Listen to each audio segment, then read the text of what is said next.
That all is insane, but that's what we're seeing, the evolution of there's such a high demand for veterinarians that veterinarians have all the power. Frankly, they need you. Nobody taught us this as to, hey, if your contract renews in a year, don't let it just renew, negotiate it.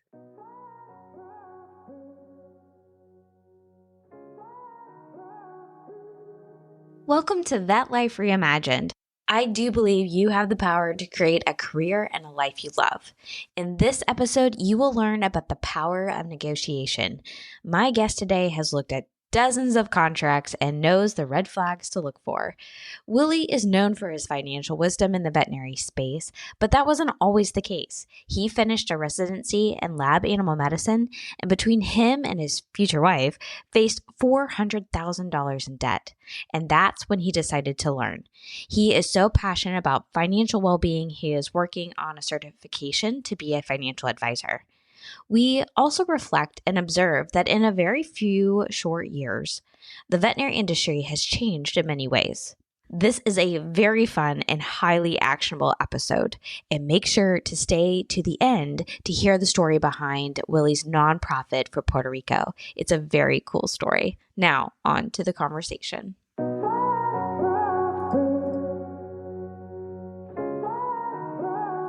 When did you know that you even wanted to get into veterinary medicine?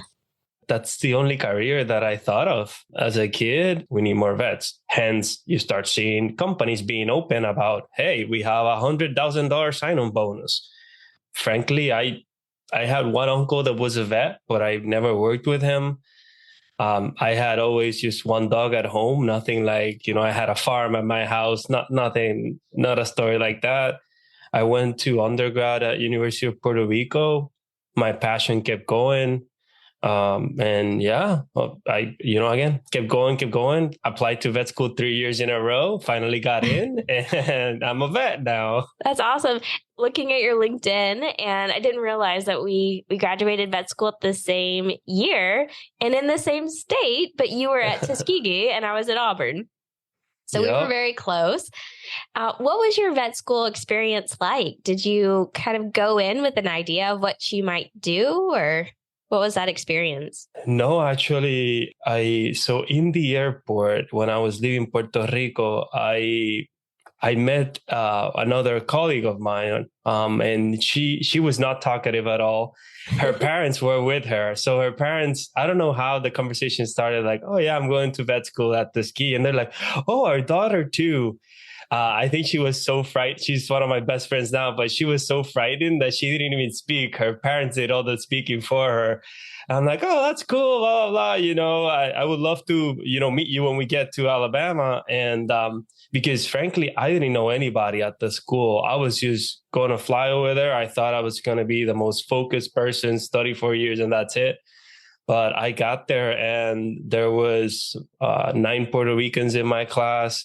So a good group, and it was a good family oriented university. And then it was completely a different experience from what I thought. I actually had a great time, met great colleagues, of course, experienced new things, moving from Puerto Rico, going to Alabama. It was a great experience. I tried to do a lot of externships. I took advantage of being in the States and just like, I want to go travel, find places where I have friends where I could stay at and work at hospitals there. And that gave me the exposure to then decide what exactly I wanted to specialize on. How did you decide after vet school what you would do next? I followed the crowd. I applied for internships, rotating internships. That's, again, pretty much. I actually spoke to some Western U students, and I was asking, are internships popular? Because from what I'm hearing, it's just the salaries are so high that people are stopping. Like, no, we're not looking into internships anymore. But when I graduated, internships were the thing. Like, you had to do an internship. And but in 4th year of vet school, one of my good friends told me, he knew I wanted to continue studying, specialize. He said, you should look into lab animal medicine. You have the personality of a lab animal vet. I did not know what that meant. I was about to ask. But I did go to visit a lab animal program, and I loved it. So, I already had applied for the internship and whatnot. So I was just going to complete that. And then I knew after that, I'll apply for a lab animal residency. Well, so can you help maybe other people who haven't stopped to think about lab animal medicine? Can you describe what about it you really liked? I guess working every day is different. So working with different species, help troubleshoot investigators. Some people would say you don't really have owners to deal with, which is a plus, but you do have investigators to deal with. So you definitely have to work with people. Yeah, I guess it's just every day for me is fairly new. I get emails about, hey, I want to try this new model of this surgery or a new species, and again, for me, it's fun. I really enjoy what I do right now. Very nice. And so after internship, did you go straight into your residency? How was that process? Yeah, so I did my internship at a VCA hospital in Hollywood, Florida. And I applied for residencies, and fortunately, I matched on my number one choice, which was Missouri. And yeah, went over to Missouri after that. I wasn't far behind you. Apparently, I'm following you. So I ended up going to Missouri for my residency as well. Yeah, I think we started residency the same year, 2015, maybe. Actually, Missouri was, I hate the cold weather. I tell everybody this. I'm like, I did not enjoy living in Missouri because of the weather, but I did enjoy the University of Missouri. The people were great. I love football. So, it was a good football college, football environment.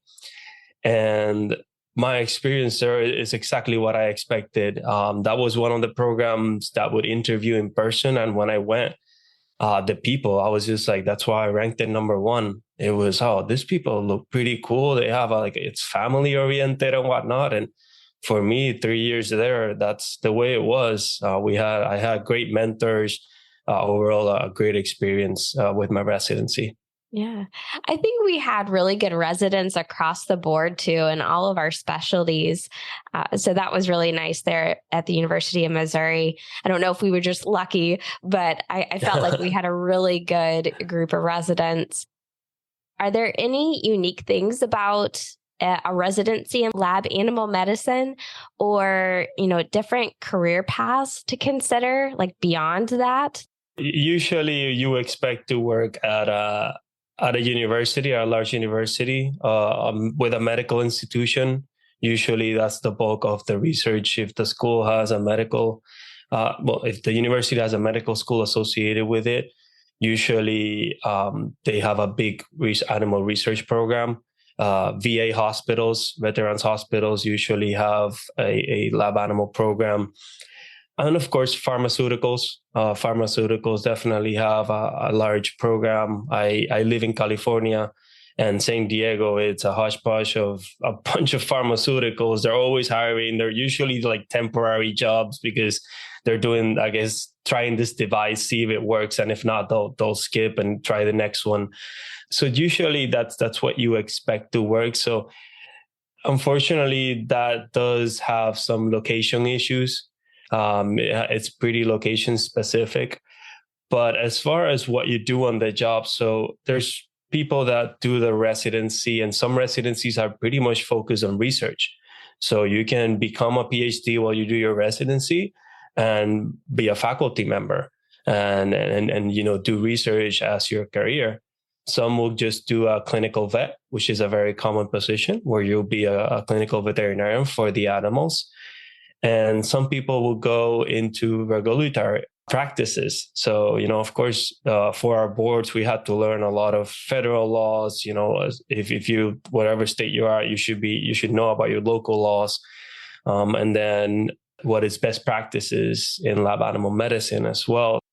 So again, there's a large regulatory component to it. And some people would just focus on that, working with the IACUC, helping investigators create a proper protocol. In all of this, where did your interest in finances come from? Because At one point you joined the Veterinary Financial Summit and you have a big interest there. So when did that start? Okay, so I went to Missouri from 2015 to 2018. I know we're going to talk about this, but through my residency, I also co-founded a nonprofit that I'm still working on it, Veterinarians for Puerto Rico. But in 2018, when I finally graduated, I went to be a faculty member at University of Florida.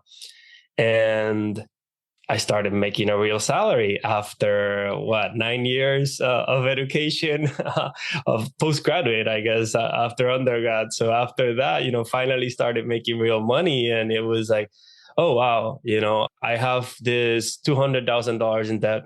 My wife, she was not my wife at the moment, my girlfriend, who was also a vet, also had $200,000 in debt. So I just said, how are we going to tackle this 400 plus $1,000 in debt? And just started hearing podcasts, reading books. And then I reached out to the moderator of the Debt Free Vets group in Facebook, which is a fairly big group, mostly focusing on finances. I think we're up to 12,000 members right now. And it's just vets and vet students. So and I became a moderator. And again, through that time, I saw myself helping other colleagues. As a lab animal vet, I like to read something and digest it, pretty much like reading a paper and evaluating it. So I started evaluating contracts for people, just looking at them and saying, yeah, this doesn't look right.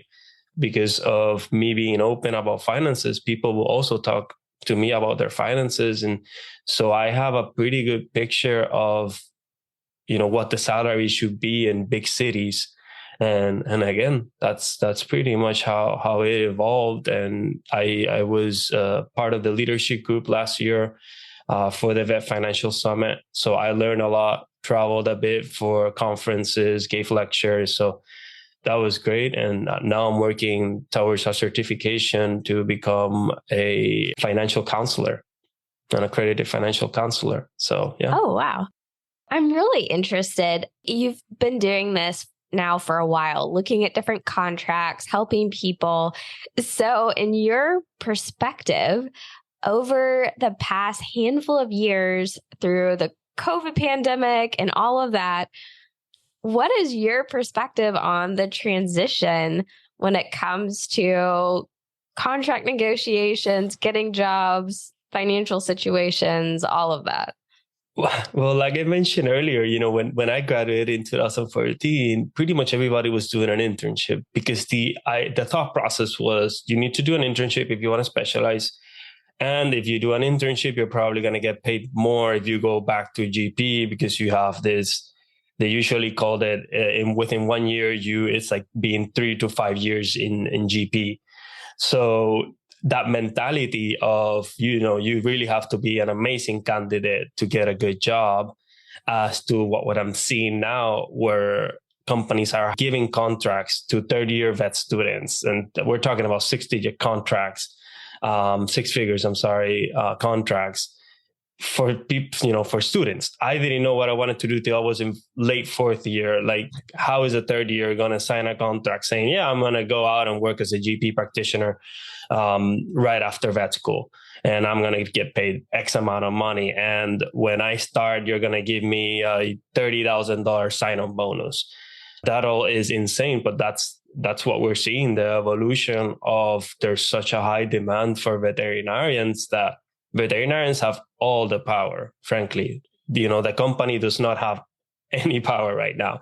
They need you. We just interviewed somebody talking about these consolidators.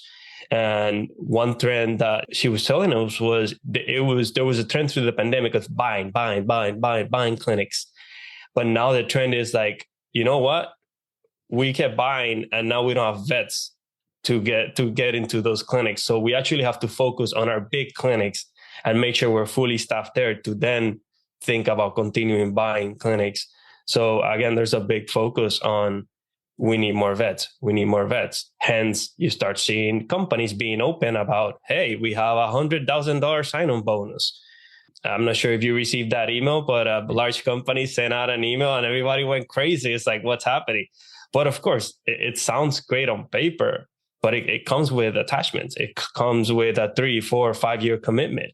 And frankly, I've moved so much around that for me, committing to 3 years, it's already too much. Some people with families and whatnot, they might say, hey, I'm going to stay in this location for the future. But otherwise, myself, I can't commit to anywhere 3 to 5 years because I just don't know. Yeah. Well, and I don't know if you're seeing this trend, but I'm seeing that people are hopping hospitals pretty frequently.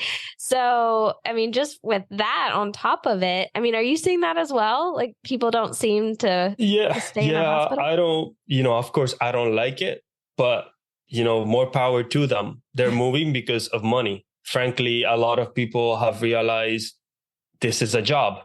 This is a job. I want to get paid for my job. And yes, people are moving from clinic to clinic. Of course, hopefully they don't have a non-compete, which is another trend. There's a huge fight to take non-competes out of contracts, which I completely agree with. But that said, I much rather empower the person to negotiate the contract. So most contracts are renewed every year. So, and again, something nobody taught us this is to, hey, if your contract renews in a year, don't let it just renew, negotiate it that next year. So I'm seeing a lot of people also, I really like my clinic. I want to stay. So I'm going to just renegotiate. And I like it. I love it. Like they're doing on it. Both of them are doing the evaluation, the owner of the practice and the practitioner. They're evaluating themselves and saying, you know what, I've been doing a great job. I want to get paid more or whatnot.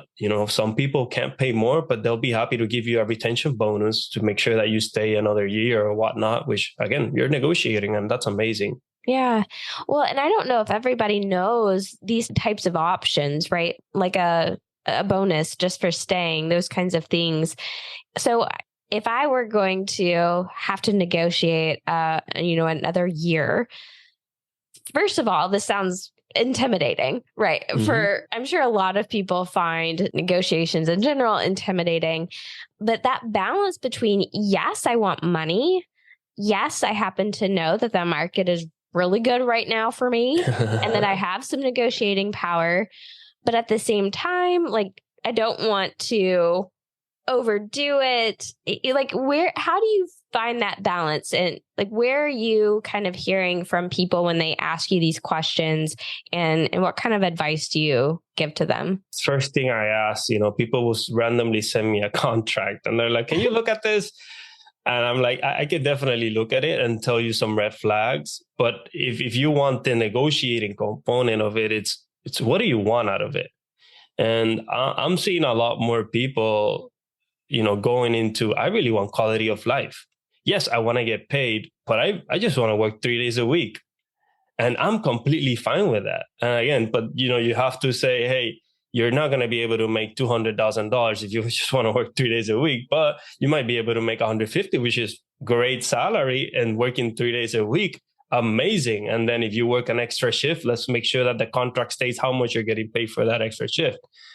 So again, I'm just seeing a trend of, I ask people, what exactly do you want out of this contract? Somebody that just graduated, they might just want to hustle and get paid a large amount of money and work a bunch of shifts. And again, it just depends. What do you want at that point? I see a lot of specialists just asking, I want to work 4 days a week. Or 4 days, 3-day weeks. And I agree. Like my wife is about to finish her residency. She's like, man, I'm tired. I'm like, yeah, I know. I did a residency too. And yeah, it's tough. So, hey, more power to you if you say, I am just going to work 4 days a week.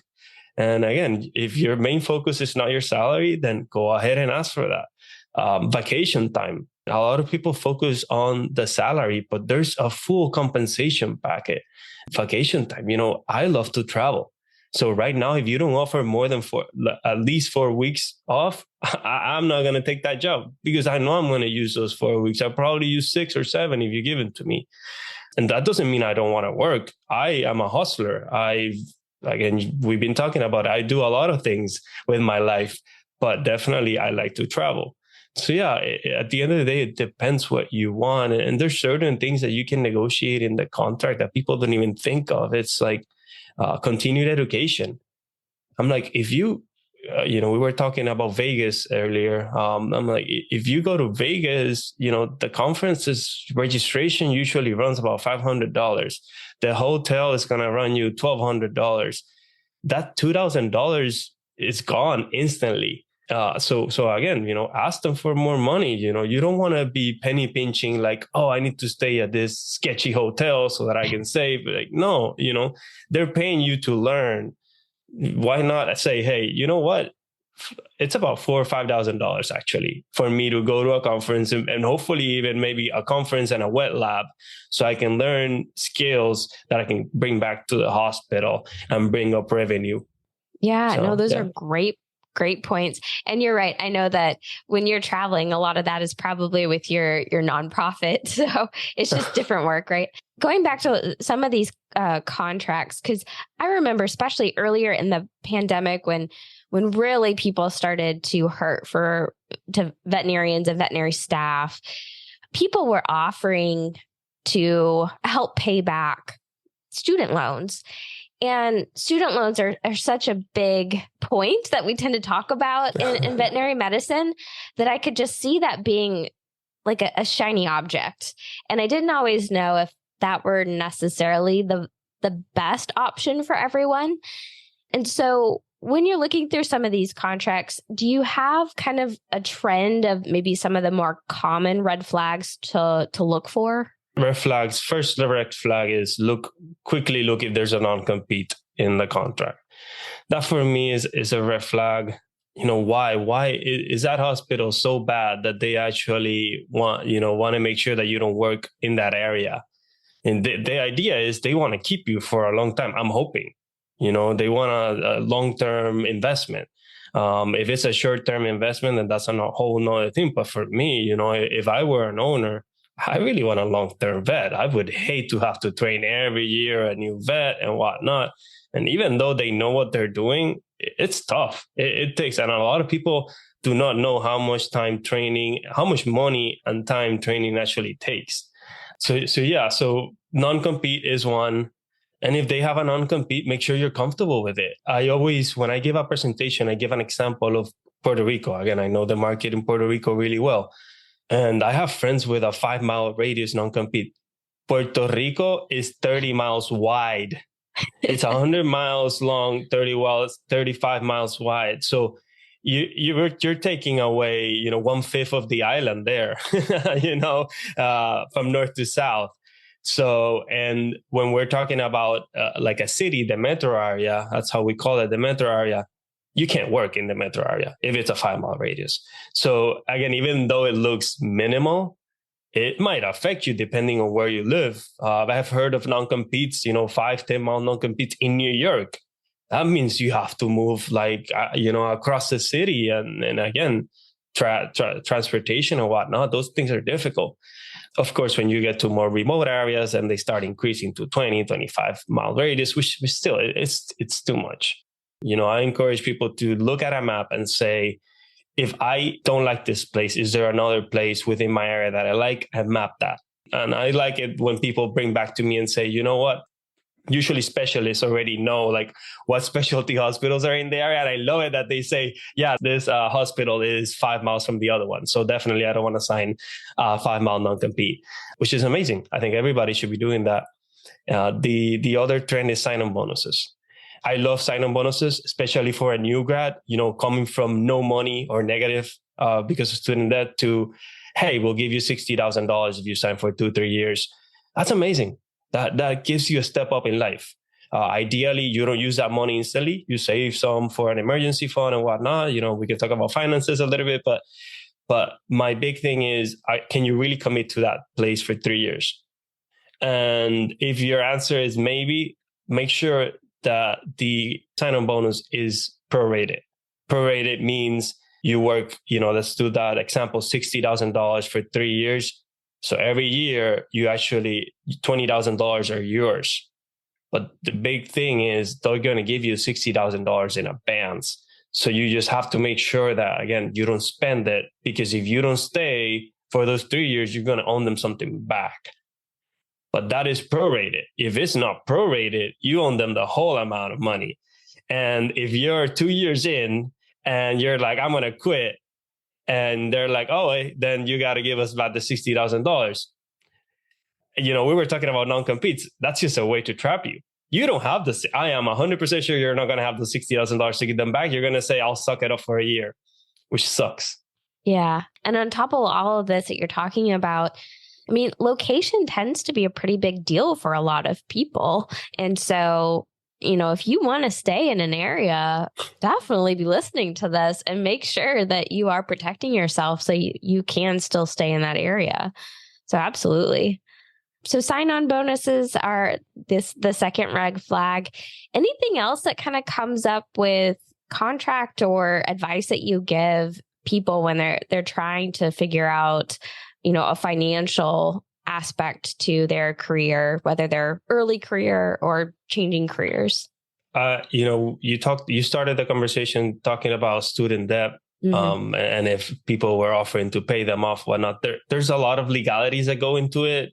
When the pandemic started, they're allowing, and again, I just don't know the numbers from the top of my head, but the company can max pay about $300 a month, and it has to be a defined plan. So the company actually has to have a written plan saying, hey, we're going to pay this amount of money to all of our associates. Some people have been winging it, and some people will say, we'll put $100,000 to your student debt. You probably will have to pay taxes on that amount if they do that. So again, there's a lot of legalities. I much rather you take the money, put it in your bank account, and then you figure out what you're going to do with it. And as far as student debt goes, that is a hot topic. Again, students graduating with $200,000, $300,000, $400,000 in debt. If you talk to them and let them know, hey, I'll pay your student debt or I'll help you with it, of course, they'll just jump on it because they're so afraid of this negative balance that they have just hanging around them. But first of all, you have to decide how you're going to pay the student debt off. And again, that will be another topic, but there's many options. Especially if your student loans are federal, there are many options to pay them off. You don't actually need to pay them off. There's plans for that. So first of all, you have to decide, how am I going to pay them off? And then worry about the other aspects of finances, because finances is usually personal. And it's hard for me to come with a cookie cutter, this is what you got to do, when, man, everybody's different. We were talking about location. Like, I don't know what location you want to live in. Like, maybe you want to live in a city. Your salary is going to be high. You might have to pay your student loans because your payments might be too high to do the income-driven repayment options and whatnot. So again, there's overall picture that you have to take under account. But first things first, once you graduate, look at your student loans and try to understand them. Yeah. Hi, we'll be back with the second half of the show after this quick break. But first, I wanted to take a moment and thank you for listening to the Vet Life Reimagined podcast. If you're enjoying the show, the best way to support us is to leave a rating and review on your favorite podcast app. It really helps us to reach more listeners, and we really appreciate it. Thanks for listening. And now back to the episode. Do you in general recommend people find financial counseling to kind of help them sit down and kind of go over their goals and situation? I would highly recommend the student loan counsel. I used the company Student Loan Planner. That's actually how I got into finances. I started hearing Travis is the host of the show, Student Loan Planner podcast, and I actually paid them for the services, mostly because I wanted my wife to also understand her loans. And I highly recommend it. It's like $500, but it's so worth it. It gives you a peace of mind. It gives you an overall picture. Again, I feel like the biggest burden on most new grads is the student loans. And they think they're going to be confined to that for years or their life. And that's not true. That's not true. But you need a plan. You need to plan a plan on how to tackle those. I think that's great advice. And I didn't know about that particular podcast that's specifically for student loans, which I think is nice because that is exactly what the specific issue. So that's great if you get someone who genuinely knows about student loan repayment. So that's good. Yeah. Yeah. And again, they usually with that, they'll give you a short like finances spiel and how to save money and whatnot. And frankly, that's for now, that's all you need to hear. When you are 10 years out of vet school and you're making money, you're saving a lot of money, that's when if you do want a financial planner, you go ahead and do that. But for the basics, covering your debt, just do a student loan consult. It's just a one-time fee. You hear, the plan that you're going to do and move forward with it. Yeah, great advice. So I want to make sure that we have time to also talk about your nonprofit. What has the journey been like, from seeing the problem, deciding to do a nonprofit, which is a lot of work, and kind of where you are now with it? So yeah, during my residency in Missouri, September 2017, Puerto Rico got hit by, at that point was a Category 4 hurricane. And I lost communication with my family. And there was another resident, Dr. Vientos Plotz, who is now faculty at Missouri. She was an internal medicine resident, and she was actually my classmate in vet school. So I went to her office and I was like, what are we going to do? Her family is well connected in the veterinary world. Her dad is a veterinarian, well-known veterinarian in Puerto Rico. Her mom is the manager for one of the emergency hospitals in Puerto Rico. So again, we sat down and said, oh, wow, it's really bad. What are we going to do?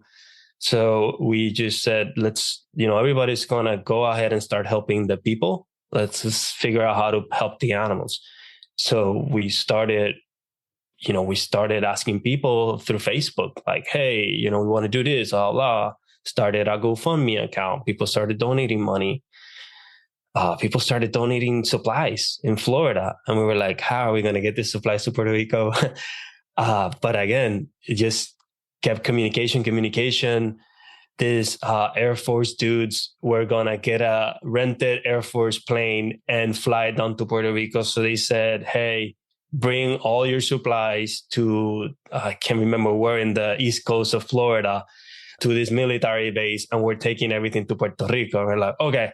So we asked people, hey, can you do a drive-by in Miami, Tampa, whatnot, and bring all the supplies to this location? People did. And that was our first supplies to Puerto Rico. And again, we started also accumulating money. So that helped us with buying supplies in the island or shipping supplies. Companies started donating. I remember receiving at the Missouri hospital, I received like 6 boxes of vaccines. And I'm like, okay, I'm in Missouri. How in the world are we going to send this to Puerto Rico? And I at that point, Dr. Vientos Plus, she started contacting random people, and it's like, are you flying to Puerto Rico? Yeah, we're gonna bring a bag to you to the San Luis airport, and you're gonna fly that back to Puerto Rico. And that's how we started sending vaccines. Like we actually in Missouri, we got donated a few bags.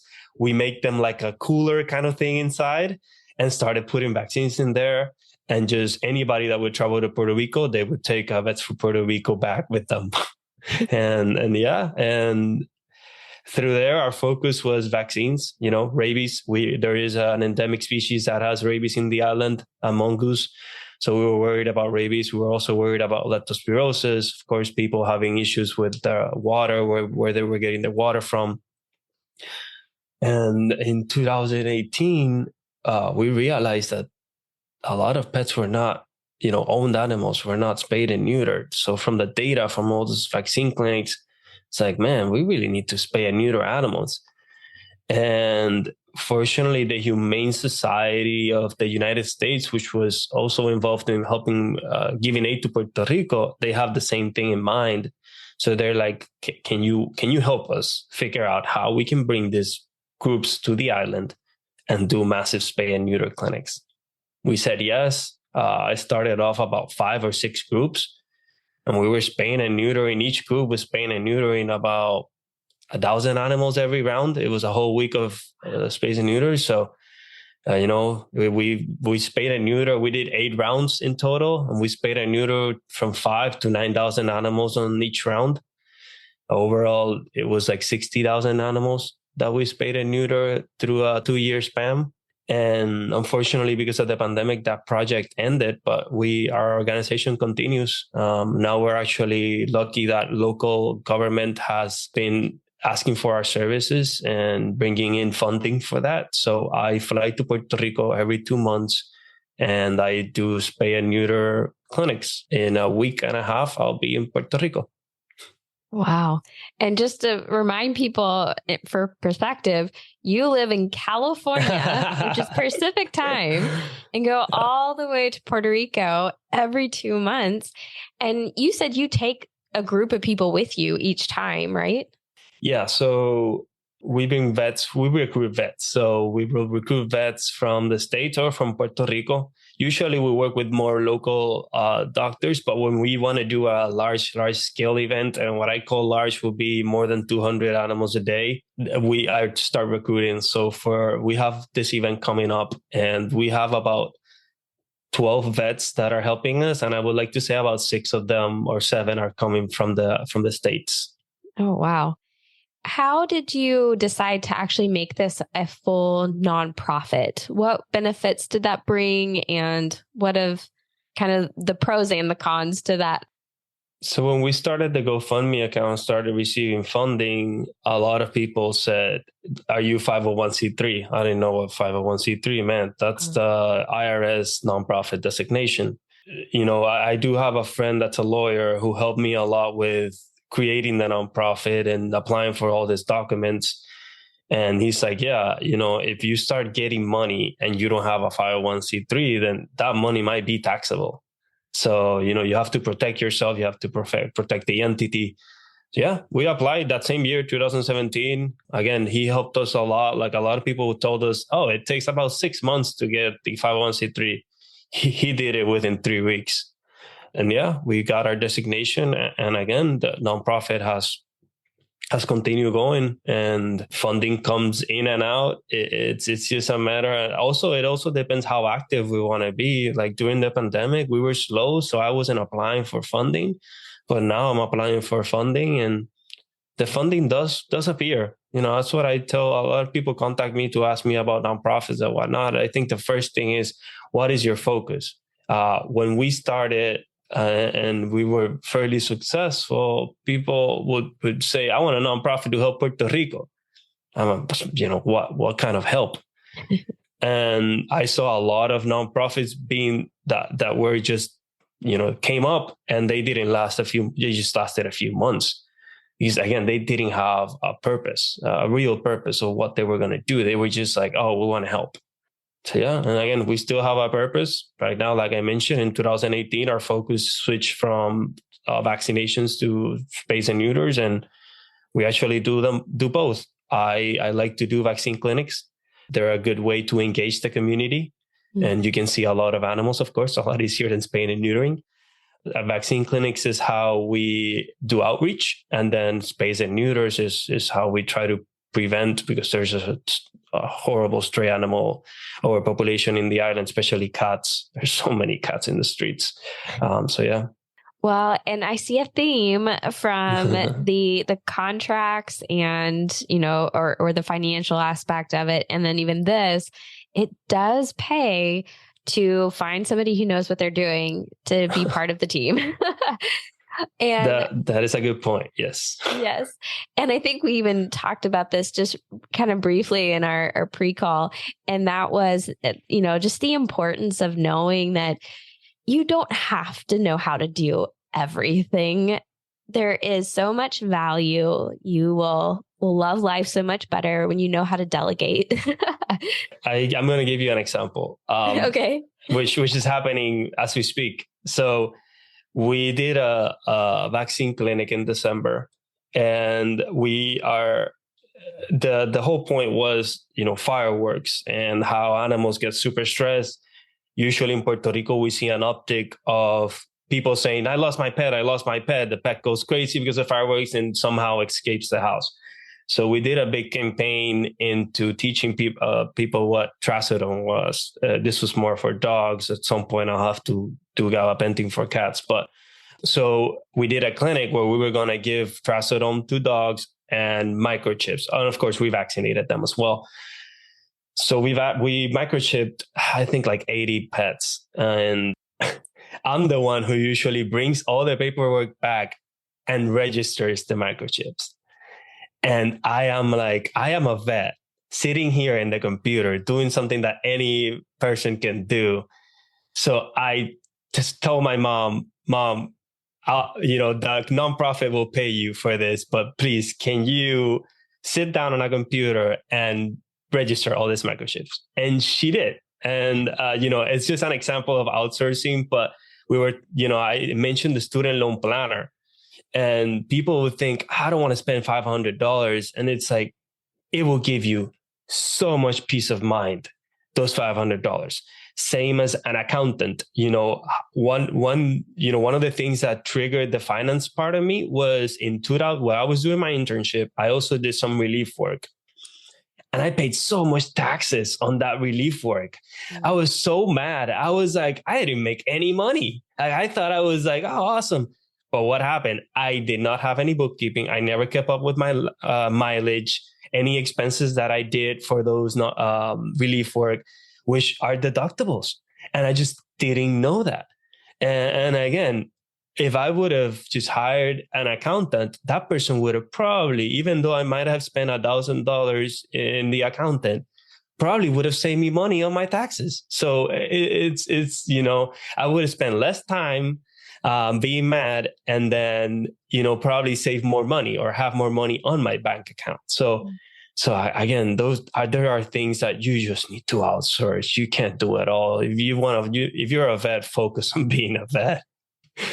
It's so true, because not only can they probably save you money, they're saving you time. And like you said, it's that the mental well-being of just knowing that somebody who knows what they're doing has it under control.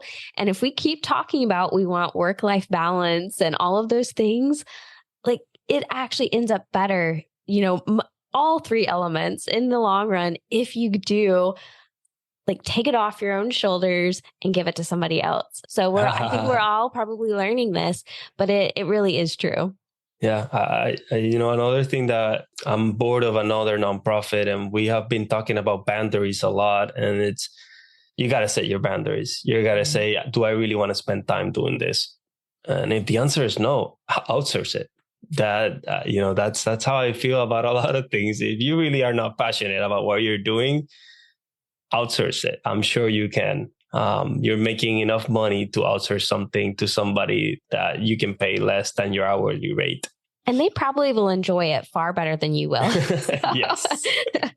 That's the other thing. Your mom probably had no problem typing those in. No, she probably enjoyed it. She's retired. She actually used to work at a human hospital with medical records. So this is something that is not new to her, like getting the information from the patient and transferring it to another website or whatnot. So yeah, nothing new to her. And yeah, she's retired, so she has the time to do it. Perfect. Love it. All right. Well, before we go into our final 4 questions, is there anything else that maybe I should have asked or that you've been thinking about around the veterinary profession? No, I really have enjoyed the conversation. As far as it has been a lot of topics within this one episode, but certainly, again, I am trying to empower vet students. And also, I'm not the best at this, but I'm also learning how to set boundaries. And I feel like that is something that's very important for veterinarians overall. Absolutely. And, please send me all of the links for your nonprofit. I'll make sure to put those in the show notes for everyone. Okay. Sounds good. All right. So final 4 questions. The first question is, what is something people may get wrong about you? I'm really straightforward.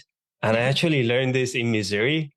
When I was doing research, you can't bullshit your way out of research. If you have a mentor and they know a lot more about the subject than you, it's just, I learned like, man, I cannot bullshit my way out of this presentation or this topic or whatnot. So I'm really straightforward. In English, I don't do it that much, but in Spanish, I swear a lot.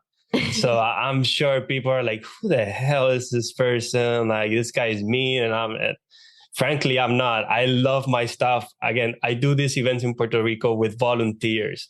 And it's because we created this family-oriented nonprofit. People love what they're doing. And as the person running the events, I want people to enjoy it. I usually want my staff to enjoy it first, and then I want the owners that bring their animals in to enjoy it as well. But my main focus is I need my volunteers to be enjoying what they're doing so that they come tomorrow. Because again, we do 3, 4, 5-day events. It's hard to have volunteers show up 5 days in a row. So yeah, I'm a nice person, but I'm pretty straightforward.